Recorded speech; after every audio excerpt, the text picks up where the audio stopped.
You actually have him ranked higher than me on your big board, wide receiver 5. I actually have him at wide receiver 6. But why are you so excited about Kadarius Toney? My gosh, Kadarius Toney, just from a pure athletic perspective, he might be the best athlete at the wide receiver position in this draft. Right. He might be. When you scout him, when you look at the things that he can do on a football field, it actually does blow your mind. It actually does make you go, wow, I could see him impacting an NFL team this way. He's not the most complete, but he might potentially have the biggest raw upside potential at the wide receiver position in this draft.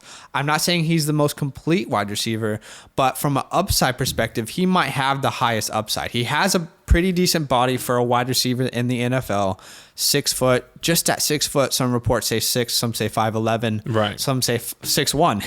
I mean, all these are a little bit different, but we're going to put him at 6 foot, 194 pounds, a pretty good body for a wide receiver. And I personally see him, he could be a guy that comes in and impacts a team in multiple different ways. What does that mean? He's great in the return game. Believe it or not, that is something that NFL teams really do care about. It's not fancy. It's not sexy at all. But if a player that you draft can help you in special teams, that's an edge for your team. Yeah, a way for huge. you to win more football games. He's a great returner. Let's talk about him a little bit. I mean, he signed with Florida. Obviously played with Florida in college, but he actually signed to be a quarterback because he played quarterback in high school. So that is something that I think gives him a little bit of an edge as well. He has the ability to understand what a quarterback is thinking. Played a little quarterback. We actually saw tape of him trying out with Florida to be the quarterback. He actually battled for that job. He lost it. And the story with Toney in college was, man, there's potential, but man, he's injured. Yeah. Or man, he's got some issues off the field. And then in 2020, his senior year, he finally put it all together. And all that being said, even when he quote unquote struggled, Kadarius Toney in his entire career only dropped 3 catches out of 123 catchable balls thrown to him. That being said, he impacted this team a lot as a senior. And Kyle Trask emerged. Toney emerged. This team showed that they were a great team in the SEC. I like him. I love him. I think quickly, let's look at some of his strengths. I believe, in my humble opinion, there's not another wide receiver that has better after the catch ability. What does that mean? Think about the modern day NFL. Think about the screens. Think about the slants. Think about the way the NFL is set up to put athletes in space and succeed. Right. Toney is that type of player. Put him in space, allow him to succeed, and we have seen in his tape, in his scouting report, that he can do that. He can absolutely take space and utilize it. He's a twitchy player, great balance, can line up in the slot, in the backfield. He can do jet routes. This guy is a guy that you can line up anywhere. I'm really excited for him personally. I know you're not as excited, but I think he absolutely has a chance to come in and make an impact from day one. Yeah, absolutely. Look, I think he's a great athlete, and everything that you're saying is right. And I think, his stat speaks for itself and his ability. If you watch his tape, he has an amazing talent. I think I would rank somebody higher, a little bit higher.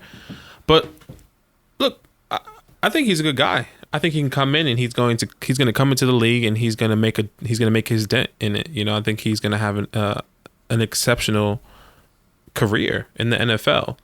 And I wonder, I'm actually really excited fantasy perspective of where he's going to fall. I kind of think of him in a draft, and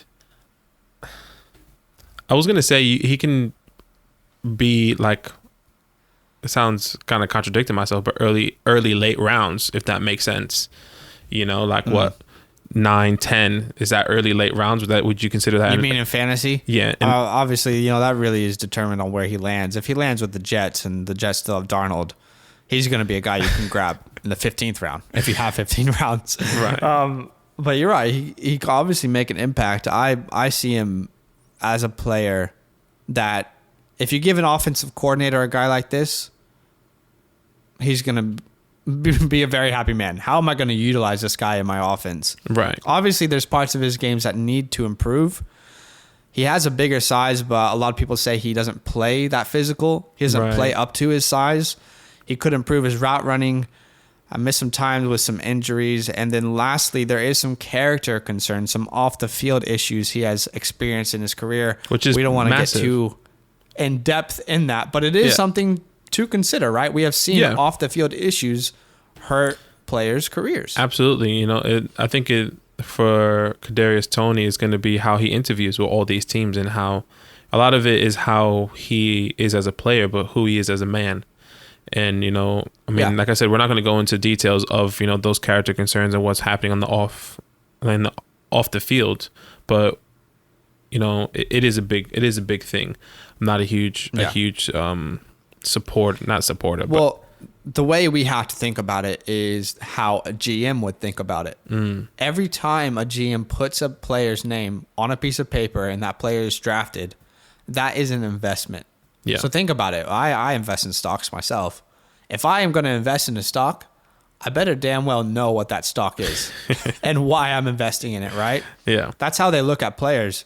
Some player comparisons. My favorite player comparison, a lot of people say Percy Harvin. I think when you look at player comps, it feels like every player is being compared to Percy Harvin this year for whatever reason. Absolutely. But the most accurate player comparison, in my opinion, is Deebo Samuel out of San Francisco. The similarities in their game to produce after the catch, to find space and exploit it, is eerily similar. It's actually scary how similar their gameplay is. And a lot of people might see that and think, you're telling me you're excited about this guy and his upside is Deebo Samuel? Bro, Guys, Deebo can ball. If you're somebody that's doubting Deebo Samuel, you need to watch what he has done. Deebo is a baller, and the only issue with his game has been injuries. That's exactly what I was about to say. We'll be talking about Deebo way differently if he didn't get injured. Yeah, if he can play a full season, Deebo's up there. And think about that if you're a Deebo Samuel hater. But obviously a lot of potential landing spots for Kadarius Toney. Obviously the Patriots. We don't think he'll go in the first round. If he falls to the Patriots, I think it would be more in the second round. Packers, the Jets, the Lions, the Colts are kind of all the teams that we think of when we see Kadarius Toney. I think likely he is to go either late first, mid second. I don't think he falls out of the mid second round, in my opinion. Yeah. I think it really depends on how these teams value these guys.